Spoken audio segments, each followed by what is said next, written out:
নমস্কার, দেখছেন talk to Bangla. আমি অভিষেক করেছে আপনাদের সাথে এই মুহূর্তে যে খবর নিয়ে উপস্থিত হয়েছে। গতকাল সারা দিন ধরে সোশ্যাল মিডিয়া থেকে শুরু করে গদি মিডিয়া প্রত্যেকটা নিউজ চ্যানেলে হঠাৎ করেই খবর দেখানো শুরু হলো নীতিশ কুমার রিজাইন করবেন, নীতিশ কুমার রিজাইন করতে পারেন, এই মুহূর্তে বিহারের মুখ্যমন্ত্রীর পদ থেকে ইস্তফা দিতে পারেন নীতিশ কুমার। কিন্তু কি এই প্রেক্ষাপট, কেন এই ধরনের হঠাৎ করে খবর চালানো হচ্ছে গদি মিডিয়াগুলোতে, প্রত্যেকটা নিউজ চ্যানেলে দেখানো হয়েছে গতকাল যে নীতিশ কুমার ইস্তফা দিতে পারেন। কিসের ভিত্তিতে এই মুহূর্তে এই ধরনের ঘটনা?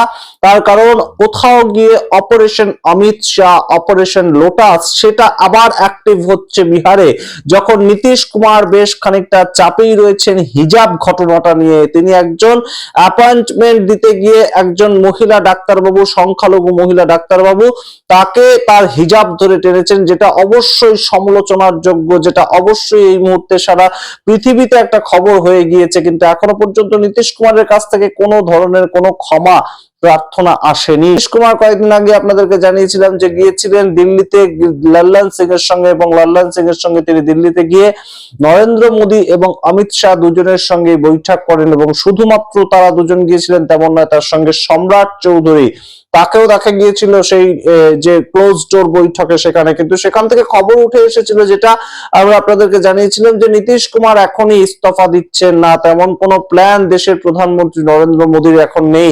অন্তত পশ্চিমবঙ্গে যে ভোট, সেই ভোটের আগে তেমন কোনো প্ল্যান তার নেই। কিন্তু গতকাল আমরা সারাদিন দেখলাম প্রত্যেকটা গদি মিডিয়া মোটামুটি বলল যে নীতিশ কুমার এই মুহূর্তে রিজাইন করতে পারে। কিন্তু তাহলে সেই ক্ষেত্রে রিজাইন করে করবেনটা কি নীতিশ কুমার? নীতিশ কুমারের কাছে প্ল্যান বি যেটা, সেটা কি তার কাছে তৈরি রয়েছে এই মুহূর্তে, সেটা সম্বন্ধে আলোচনা করার জন্য এই ভিডিও আমরা তৈরি করছি। এবং অত্যন্ত গুরুত্বপূর্ণ প্রেক্ষাপট, যেটা ভোটের পরবর্তী সময় থেকে বারংবার উঠে আসছিল, সেই একই জায়গায় এসে নীতিশ কুমারকে আবারও দাঁড়াতে হবে না তো? অর্থাৎ ইন্ডিয়া জোটের দিকে নীতিশ কুমারকে আবারও পা বাড়াতে হবে না তো?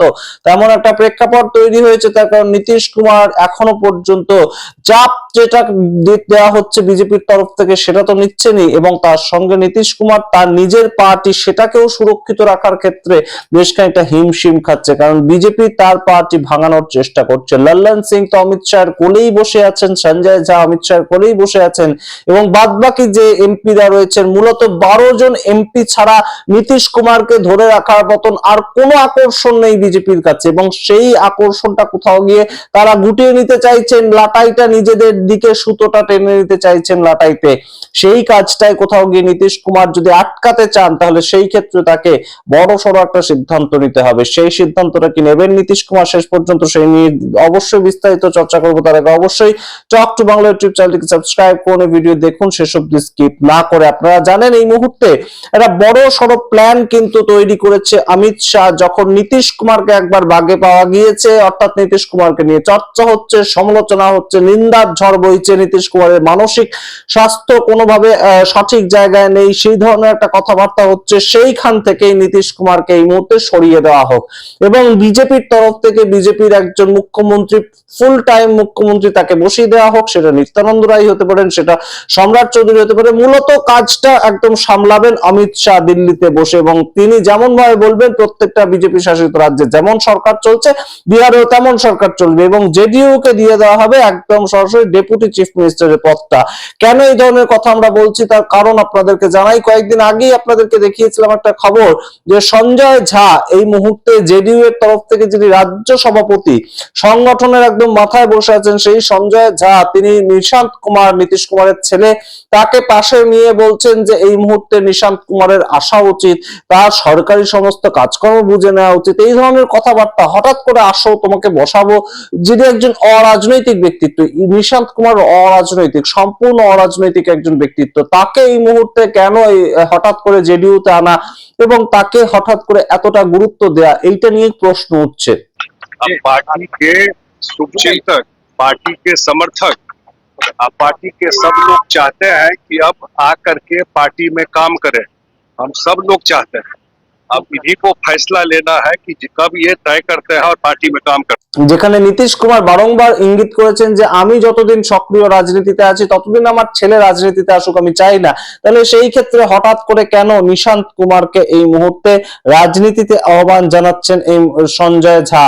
এই প্রশ্ন এই মুহূর্তে ওঠে এবং সেটাই কোথাও গিয়ে ডাইরেকশনটা এসেছেন অমিত শাহের কাছ থেকে, তেমন একটা প্রেক্ষাপট হয়তো তৈরি হয়ে রয়েছে। এবং সেই জায়গা থেকে এই মুহূর্তে নিশান্ত কুমার যদি পলিটিক্স অ্যাকচুয়ালি জয়েন করেন, বিহারে হয়তো জেডিইউ এর পক্ষ থেকে নীতিশ কুমারকে শান্ত রাখার জন্য, নীতিশ কুমারকে সন্তুষ্ট রাখার জন্য নিশান্ত কুমারকে ডেপুটি চিফ মিনিস্টার সেই পদ দিয়ে দেওয়া হবে এবং সম্পূর্ণভাবে বিজেপির পক্ষ থেকে একজন ফুল টাইম মুখ্যমন্ত্রী বিহারে স্থাপন করে দেওয়া হবে। এবং অবশ্যই পশ্চিমবঙ্গে তার একটা প্রভাব পড়বে, তেমন একটা প্রেক্ষাপট রয়েছে। কারণ বিজেপির রাজনীতি যদি ধর্মভিত্তিক রাজনীতি হয় তাহলে সেই ক্ষেত্রে পশ্চিমবঙ্গে কায়স্থ ভোট একটা বড় সড়ো ফ্যাক্টর কিন্তু বটেই।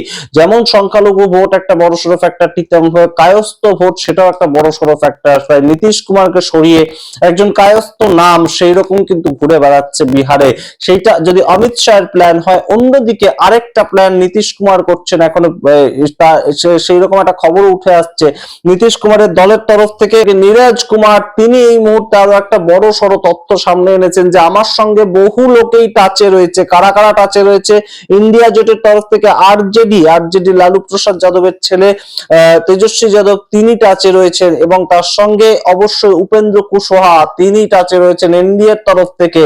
এবং তার সঙ্গে জিতেন রাম মাঝি, তিনি টাচে রয়েছেন। এবং জিতেন রাম মাঝি হঠাৎ করে ব্যাটিং করেছেন নীতিশ কুমারের জন্য। আপনারা দেখেছেন হিজাব কাণ্ডের সময় যে যা করেছে তা তো খুব একটা ভুল কিছু করেনি, এই ধরনের একটা ব্যাটিং করেছেন। সুতরাং কে কার সঙ্গে যুক্ত রয়েছেন এবং ইকুয়েশনটা সম্পূর্ণ কি হতে চলেছে আমরা জানি না। তবে নীতিশ কুমার এর আগেও 2017 সাল বা 2022 সালে ঠিক এইরকম একটা পর্যায়েতে এসেই কিন্তু হঠাৎ করে ফ্লিপ করে গিয়েছিলেন এবং সেই প্রেক্ষাপটটাকে আবারও তৈরি হচ্ছে। নীতিশ কুমারকে যদি মুখ্যমন্ত্রী পদ থেকে সরিয়ে দেওয়ার একটা পরিকল্পনা হয় এবং নীতিশ কুমার যদি সেটা বুঝতে পারেন, তাহলে তিনি আর সময় দেন না। এই মুহূর্তে 85-তে দাঁড়িয়ে আছে জেডিইউ এবং জেডিইউ 85-তে যখন দাঁড়িয়ে আছে তখন নীতিশ কুমারকে যদি মুখ্যমন্ত্রী পদ থেকে সরিয়ে দেওয়ার চেষ্টা করে বিজেপি, সেটা যে কখনোই সম্ভব হবে না। নীতিশ কুমার অন্তত সেটুকু কিন্তু একদম শিওর করবেন। কিভাবে শিওর করতে পারেন তিনি? নীরজ কুমার একটা হিসেব দিচ্ছে যে আমাদেরকে ইন্ডিয়া অ্যালায়েন্সের পক্ষ থেকে ফুল সাপোর্ট করা হয়েছে যে যদি জেডিইউ এই মুহূর্তে বিজেপি বিরোধী সরকার তৈরি করতে চায় তাহলে সম্পূর্ণ ইন্ডিয়া অ্যালায়েন্সের যতজন সৈনিক রয়েছে, অর্থাৎ যতজন বিধায়ক রয়েছে, তারা প্রত্যেকেই আমার সঙ্গে যুক্ত হবে। অর্থাৎ এই মুহূর্তে সরাসরি কোথাও গিয়ে একটা খোলা অফার দেওয়া হয়েছে নীতিশ কুমারকে। যদি বিরোধী একটা জোট তৈরি করতে চায় নীতিশ কুমার, বিজেপি বিরোধী জোট, তাহলে অবশ্যই 85 প্লাস 35 বিরোধীদের ইন্ডিয়া অ্যালায়েন্সের পক্ষ থেকে 35 হলো 120 এবং তার সঙ্গে 6 জন রয়েছে এআইএমআইএম আসাদুদ্দিন ওয়াইসির পার্টি, তারাও একদম সরাসরি যুক্ত হবে। তার পরবর্তীতে উপেন্দ্র কুশওয়াহা কিংবা জিতেন রাম মাঝি তাদেরকে আনতে পারবে কিনা নীতিশ কুমার সেটা আলাদা প্রসঙ্গ, কিন্তু ইন্ডিয়া অ্যালায়েন্স এবং ইন্ডিপেন্ডেন্টলি এআইএমআইএম তারা কিন্তু সমর্থন করতে প্রস্তুত এই মুহূর্তে। সেই প্রেক্ষাপটটাও কিন্তু কোথাও খোলা রেখেছেন নীতিশ কুমার। আমরা জানি না অমিত শাহ সেই খবর পাবেন কিনা। হয়তো এই মুহূর্তে বিহারে যেভাবে জয়লাভ তারা করেছে, একদম বিহারটাকে দেখিয়ে সমস্ত ইস্যু তারা ভুলিয়ে দিতে চাইছে। এয়ার পলিউশন হচ্ছে সেটাতেও দেখাচ্ছেন বিহারে আমরা জয়লাভ করেছি, এসআইআর নিয়ে সমস্যা হচ্ছে সেটাতেও দেখাচ্ছে বিহারে আমরা জয়লাভ করেছি, ভোট চুরি নিয়ে একদম আন্দোলন হচ্ছে সেখানেও দেখানো হচ্ছে বিহারে আমরা জয়লাভ করেছি। এই যে বিষয়গুলো, সেখান থেকে হঠাৎ করে বিহারটা নীতিশ কুমার যদি বিরোধীদের হাতে তুলে দেয় কিংবা নীতিশ কুমার বিরোধীদের সাথে যুক্ত হয়, সেটা হয়তো তারা এতটা রিস্ক নেবেন না, আমরা জানি না। তবে হঠাৎ করে গতকাল গদি মিডিয়াতে নীতিশ কুমারের রিজাইন করার একটা প্রেক্ষাপট তৈরি করা হলো এবং আপনারা বুঝতেই পারছেন যে গদি মিডিয়া কখনোই নিজেদের পক্ষ থেকে হঠাৎ করে হাওয়ায় হাওয়ায় একটা খবর চালায় না, যেটা প্রপাগান্ডা ওরিয়েন্টেড। দিল্লির থেকে আসে যেরকম নির্দেশ তাদের মোবাইলে হোয়াটসঅ্যাপে আসবে সেরকম একদম খবরই সারাদিন ধরে ব্রেকিং তারা চালায়। সেই জায়গাটা যদি সত্যি হয় তাহলে এই মুহূর্তে অমিত শাহ কি প্ল্যান করছেন এবং অমিত শাহ যদি কিছু প্ল্যান করে থাকেন তাহলে নীতিশ কুমার কি সেটাকে খবর পাননি? আর খবর যদি পেয়ে থাকেন নীতিশ কুমার, 2017-2022 ঘটনা আবারও 2026 সালে ঘটবে না তো একদম শুরুতেই? আপনারা কি মনে করেন অবশ্যই কমেন্ট বক্সে কমেন্ট করুন। দেখতে এখন টক টু বাংলা, অবশ্যই টক টু বাংলা চ্যানেলকে সাবস্ক্রাইব করে দিন। ধন্যবাদ।